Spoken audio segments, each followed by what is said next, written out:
வணக்கம். அன்னைக்கு பாருங்க, நம்ம அடிநீர்ல விதை காமிச்சோம் பார்த்தீங்களா? இந்த விதை செடியோட கிளை இருக்கு பார்த்தீங்களா? கிளையிலேருந்து தான் எனக்கு முட்டு மாதிரி 2ஆ பிரிஞ்சு வந்துச்சு. நான் அப்படித்தான் கிளையிலேருந்து தான் விதைகள் வரும் அப்படின்னு நினச்சேன்.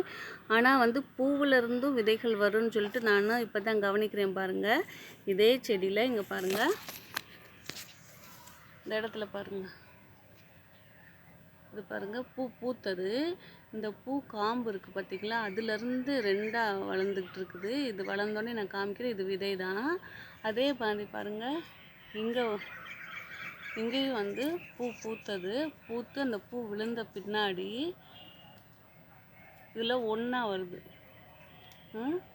விதை இப்படியும் கூட வரும்னு சொல்லிட்டு நான் இப்போ தான் கவனிச்சிருக்கேன். அதே மாதிரி இது பதிய செடி. எனக்கு இந்த பெரிய செடியிலேருந்து பதிய எடுத்து போட்டது. அதை நான் திரும்ப கட் பண்ணி வளர்த்தது. இதோடைய தாய் செடி இங்கே இருக்குது பாருங்கள். இதுலேயும் அதே மாதிரி தான் இருக்குங்க பாருங்கள். பூ இருக்கா? பூ பூத்து இந்த காம்பு இருக்குது பார்த்தீங்களா?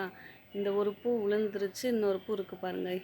இந்த காம்புலேருந்து திரும்ப விதை வருது. இது வளர்ந்தோடனே நான் வீடியோ போடுறேன். நானே இப்போ தான் ஃபஸ்ட் டைமாக இப்படி கூட வரும் அப்படின்னு சொல்லி பார்த்துருக்கேன். நீங்கள் அதே மாதிரி அடிநீர் செடி உங்கள் வீட்டில் வந்துச்சுனாக்கும் கமெண்ட்டில் சொல்லுங்கங்க. பாய்ங்க.